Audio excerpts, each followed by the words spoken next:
আসসালামু আলাইকুম। জাতীয় দৈনিক সংবাদ দিগন্ত পত্রিকার নিয়মিত বিনোদন সংবাদের সাথে আছি আমি ইভা সাদিকা।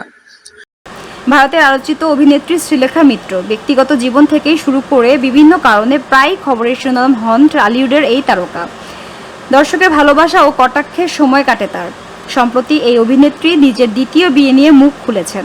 আনন্দবাজারকে দেওয়া এক ভিডিও সাক্ষাৎকারে শ্রীলেখা বলেন, আমি দ্বিতীয় বিয়ের কথা ভাবছি না। এখনো পর্যন্ত এমন কাউকে দেখতে পাইনি যাকে দেখে মনে হতে পারে হ্যাঁ এই তো সে যার জন্য অপেক্ষা করছি।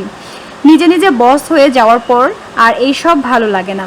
তিনি আরও বলেন, টিভি রিমোট নিয়ে কাড়াকাড়ি, পাশে শুয়ে কেউ নাক ডাকছে, এটা এখন আর সহ্য করতে পারবো না। আমি কুকুরদের নিয়ে ভালো আছি, ওদের সঙ্গে শুয়ে থাকি রাজার মতো। পাশে আরেকজনকে নিয়ে শুতে পারবো না। সাক্ষাৎকারে শ্রীলেখা মিত্র প্রথম স্বামীকে নিয়েও কথা বলেন। জানান, বিচ্ছেদ হলেও এখনও প্রাক্তন শ্বশুরবাড়িতে যাতায়াত আছে তার, এমনকি বজায় আছে সুসম্পর্ক।